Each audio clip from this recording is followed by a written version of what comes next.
श्री जनकराम जी राजस्थान के वरिष्ठ नेता सम्मान्य श्री राजेंद्र सिंह राठौर जी,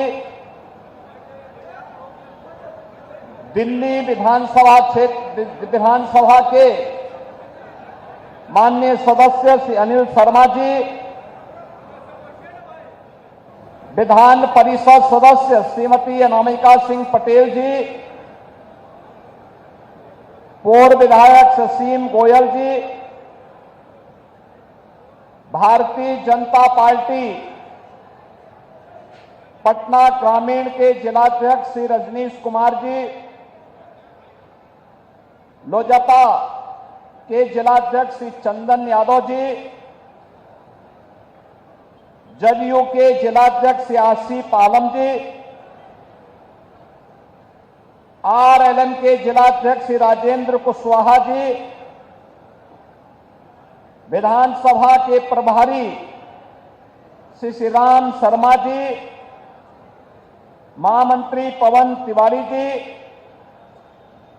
और इस कार्यक्रम का संचालन कर रहे सेतुल कुमार जी,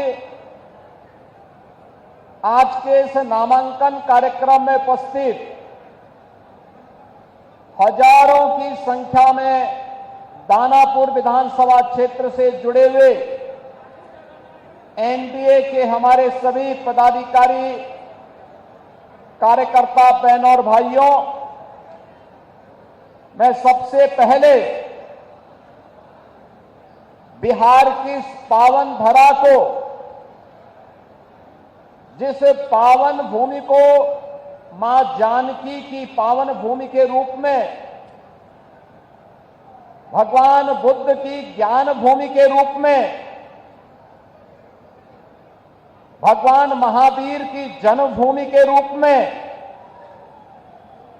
लोकतंत्र की जननी के रूप में जाना जाता है, इस पावन धरा को कोटि कोटि नमन करते हुए आप सभी का मैं हृदय से अभिनंदन करता हूं। बहनों और भाइयों, ये मेरे लिए अत्यंत सौभाग्य का विषय है कि दीपावली और छठ महापर्व के पूर्व मुझे अपने पुराने साथी श्री राम कृपाल यादव जी के नामांकन कार्यक्रम में भाग लेकर के दानापुर में आने का अवसर प्राप्त हुआ, क्योंकि दानापुर इसकी अपनी महत्ता है। आप भारत के महान गणतज्ञ और जिनके नाम पर भारत ने अपना उपग्रह छोड़ा था, ऐसे आर्यभट्ट का नाम जानते होंगे। ये दानापुर उनकी जन्मभूमि भी है।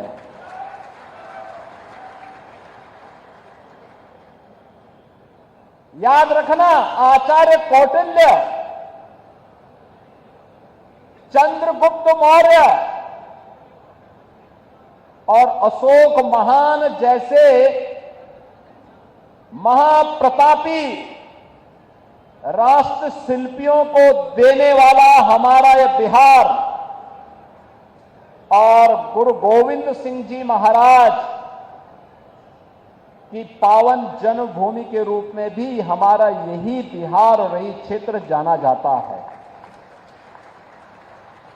गुरु गोविंद सिंह जी ने कहा था कि देहु सिहा पर देहु सिवावर मोही है, शुभ कर्मन ते कबहू न टरो। यानी गुरु गोविंद सिंह जी का यह अमर वाक्य आज भी हर भारतीय को एक नई प्रेरणा प्रदान करते हैं। और ये यहां की धरती इस बात की गवाह है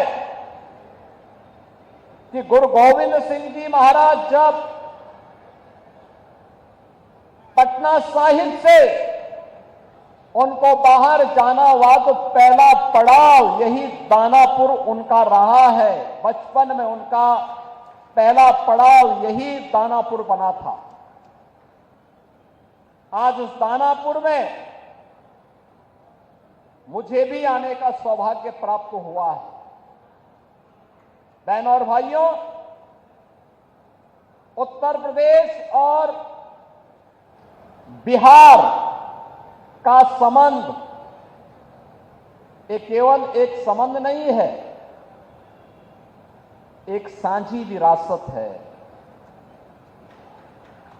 एक आत्मा का संबंध है, एक संस्कृति का संबंध है और एक संकल्प का भी संबंध है। ये संबंध उसी प्रकार से टूट है जैसे भगवान राम और मां जानकी का संबंध अटूट है। उसी प्रकार का संबंध उत्तर प्रदेश और बिहार का है। उन संबंधों को मजबूती प्रदान करने की दृष्टि से आज डबल इंजन की सरकार बिहार में फिर से स्थापित हो और डबल इंजन सरकार में बिहार की गति डबल स्पीड से आगे बढ़ती हुई दिखाई दे। जो कार्य पिछले 20 वर्षों में माननीय श्री नीतीश कुमार जी के नेतृत्व में डबल इंजन की एनडीए की सरकार ने करके दिखाया है, वह गति, वह स्पीड इसी प्रकार से बनी रहे, इसके लिए अपने बिहार के बहनों और भाइयों का आह्वान करने के लिए आज मैं यहां दानापुर से आह्वान करने के लिए आपके बीच में आया हूं। बहनों और भाइयों, कौन नहीं जानता है 1990 से 2005 तक बिहार का जंगल राज और परिवारवाद आपने देखा होगा। कौन वे लोग थे जिन्होंने बिहार की ज्ञान भूमि को, बिहार की इस आध्यात्मिक ज्ञान भूमि को परिवारवाद और अपराध की भूमि बना करके यहां के हमारे नौजवानों के सामने पहचान का संकट खड़ा कर दिया था। यहां विकास के नाम पर उस कालखंड में किस प्रकार की अराजकता फैलाई गई थी, ये किसी से छुपा हुआ नहीं। विकास के नाम पर यहां पर पेशेवर गुंडे और माफियाओं को सत्ता का संरक्षण 1990 से 2005 के बीच में प्रदान करके पूरे बिहार के विकास को बाधित कर दिया गया था।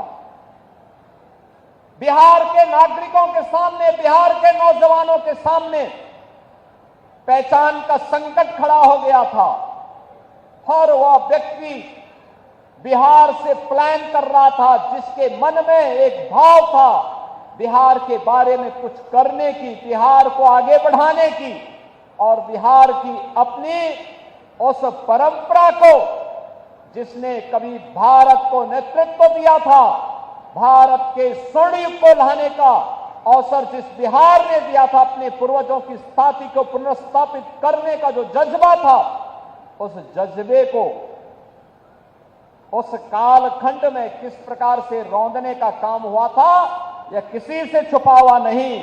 और इसीलिए पिछले 20 वर्ष में बिहार को उस कलंक से मुक्त करने का काम एनडीए की सरकार ने जिस प्रभावी ढंग से किया है, आज डबल इंजन की ये भारतीय जनता पार्टी एनडीए की सरकार बिहार के अंदर उसको और प्रभावी ढंग से आगे बढ़ाने के लिए इस चुनाव में फिर से बिहार वासियों का आह्वान करने के लिए आई है। बहनों और भाइयों, अब बिहार में यहां के विकास को कोई बाधित नहीं कर सकता। यह अपराध को कोई अपना जन्मसिद्ध अधिकार नहीं बना सकता। अब बिहार में अपराध को अपनी बपौती बना करके अपहरण का उद्योग चलाने का दुस्साहस नहीं कर सकता।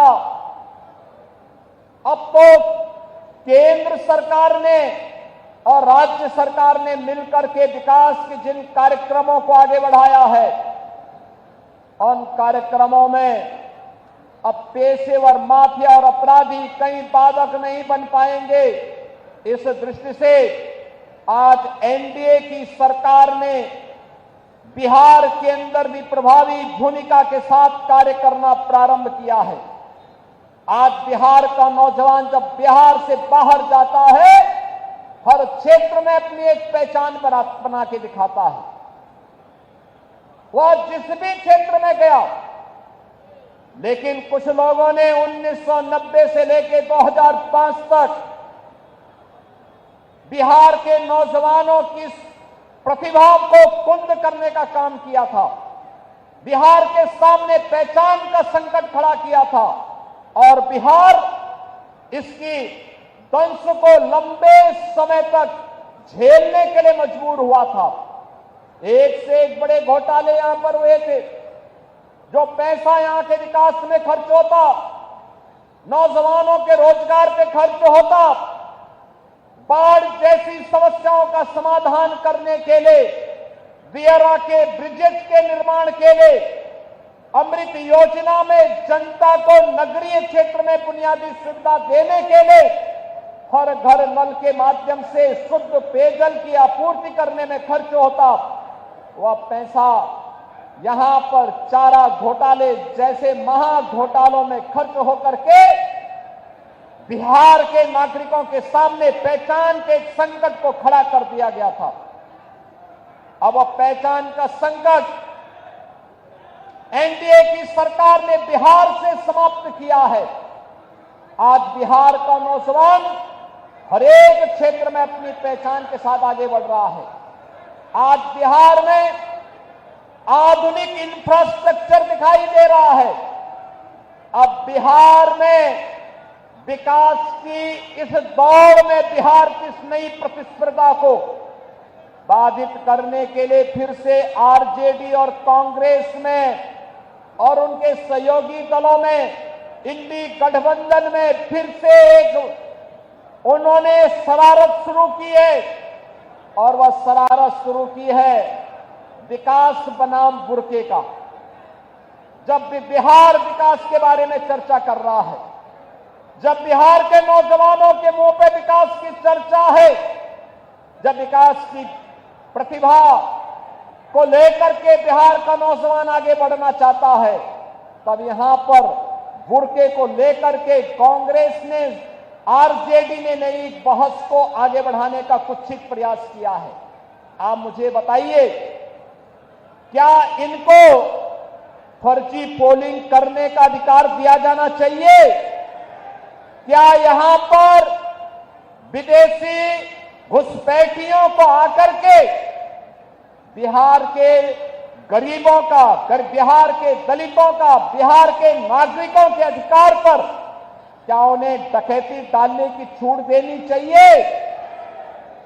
बहनों और भाइयों, आरजेडी और कांग्रेस फर्जी पोलिंग करवाने की इस अपनी कुत्सित चेष्टा को और जो एक पारदर्शी और स्वच्छ चुनाव प्रक्रिया के तहत हर मतदाता को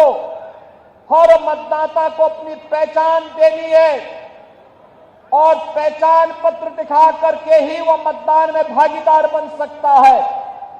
जब इसको आगे बढ़ाने की कार्रवाई के साथ एनडीए की सरकार उसका समर्थन कर रही है, एनडीए के सभी दल उसका समर्थन कर रहे हैं, लेकिन कांग्रेस, आरजेडी और उनके सहयोगी दल कहते हैं नहीं, फर्जी पोलिंग होनी चाहिए।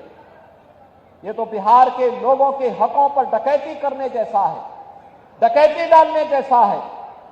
ये लोकतंत्र के लिए एक चुनौती है और यही कहने के लिए आज मैं आपसे कहने के लिए आया हूं कि बहनों और भाइयों, बिहार के नागरिकों को, बिहार के नौजवानों को, बिहार के दलितों को, बिहार के वंचितों को, बिहार के नागरिकों को उनके अधिकार से मजबूती के साथ उस अधिकार में किसी को भी डकैती डालने का अवसर नहीं मिलना चाहिए।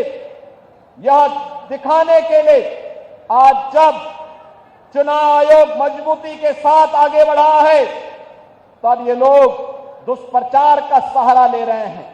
आप मुझे बताइए, आप दुनिया के अंदर कहीं जाएंगे, आपको अपनी पहचान दिखानी पड़ती है ना। आप कहीं जाते हैं तो आपको उस देश में या वहां पर जाते हैं तो वहां पर आप जाते हैं तो जाकर के आप अपनी पहचान दिखाते हैं, अपनी चेहरा दिखाते हैं। लेकिन ये लोग चाहते हैं कि बिना चेहरा देखे, बिना चेहरा देखे, बिना पहचान पत्र देखे जिसकी मर्जी आए वो वोट डाल दे। और इसीलिए तो ये चाहते हैं कि ईवीएम मशीन न रहे। ये चाहते हैं जैसे पहले मतदाता पत्रों की चोरी करके, जबरदस्ती छिनैती करके, डकैती डाल करके ये लोग जबरदस्ती मतदान करके एक गरीब के हक पर डकैती डालते थे। आज भी आरजेडी कांग्रेस उसी अपने कालखंड की ओर ले जाने का कुत्सित प्रयास कर रही है। उन स्थितियों में हर मतदाता को जागरूक होकर करी मतदान करने के लिए अपने आप को तैयार होने के लिए आगे आना होगा। बहनों और भाइयों,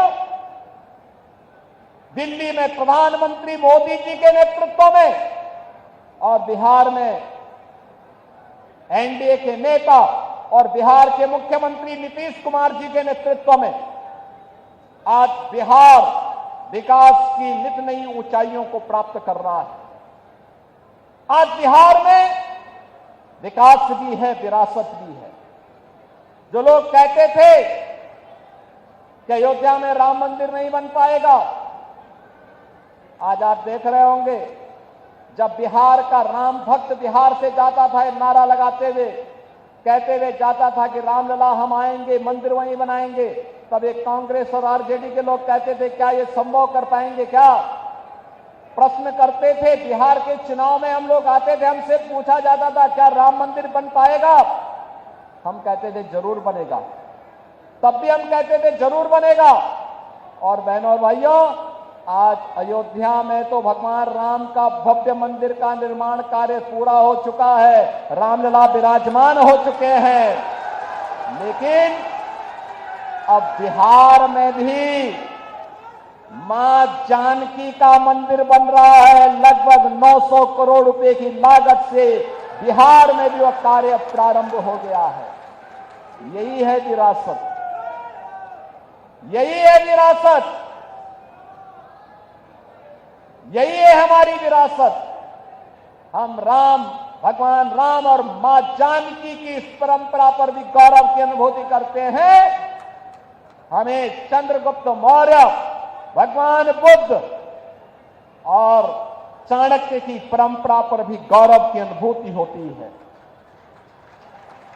यह बिहार की वो भूमि है जब कांग्रेस ने लोकतंत्र के गले को घोंटने का काम किया था, तब यही बिहार उठ खड़ा हुआ था। यहां का नौजवान खड़ा हो गया था। सरदेव जयप्रकाश जी के नेतृत्व में यही पटना में उन्होंने हुंकार भरी थी और कहा था कि देश के लोकतंत्र का गला घोंटने का अधिकार किसी को भी नहीं देंगे। लेकिन आज जो कांग्रेस लोकतंत्र का गला घोंटने का काम की थी, उसी कांग्रेस की झोली में आरजेडी ने अपने को गिरवी करके रख दिया है। ये जेपी के सपनों पर पानी फेरने का काम ये लोग कर रहे हैं। अपने लूट को बचाने के लिए, अपने भ्रष्टाचार पर पर्दा डालने के लिए ये लोग कांग्रेस की झोली में जाने का काम किए हैं। बहनों और भाइयों, हम सबको बिहार, जिसने दुनिया को लोकतंत्र का पाठ पढ़ाया था, वैशाली का गणतंत्र उसका उदाहरण है। दुनिया के अंदर ज्ञान भूमि के रूप में महात्मा बुद्ध को इसी बिहार की धरती में, गया में ज्ञान प्राप्त हुआ है। दुनिया का प्राचीनतम विश्वविद्यालय नालंदा इसी बिहार की धरती ने दिया है। देश को पहला राष्ट्रपति डॉक्टर राजेंद्र प्रसाद जी के रूप में इसी बिहार की धरती ने दिया है। और वह बिहार आज विकास की जिन ऊंचाइयों को प्राप्त कर रहा है, कांग्रेस और आरजेडी को कतई अच्छा नहीं लगेगा। बहनों और भाइयों, बिहार की इस परंपरा को हम लोगों ने भी अपने यहां मजबूती के साथ जोड़ने का काम किया है। आप याद करिए, सरदेव जयप्रकाश जी की जन्मभूमि बलिया जनपद में, बिहार और उत्तर प्रदेश के जंक्शन में, हमने वहां पर 1977 में सरदेव जयप्रकाश जी ने उत्तर प्रदेश सरकार को लिखा था कि वहां के चिकित्सालय का नामकरण अगर हो सके तो उनकी धर्मपत्नी के नाम पर करवा देना। लेकिन समाजवादी पार्टी ने उत्तर प्रदेश के अंदर नहीं किया, कांग्रेस ने नहीं किया। लेकिन जब उत्तर प्रदेश में हमारी सरकार आई, उत्तर प्रदेश में डबल इंजन की भाजपा की सरकार आई, हमने सबसे पहला काम किया, जयप्रकाश जी की जन्मभूमि में बने हुए चिकित्सालय को भव्य स्वरूप देकर के उनकी धर्मपत्नी के नाम पर उस चिकित्सालय का नामकरण किया है। उनकी जन्मभूमि को बेहतरीन कनेक्टिविटी के साथ जोड़ा है।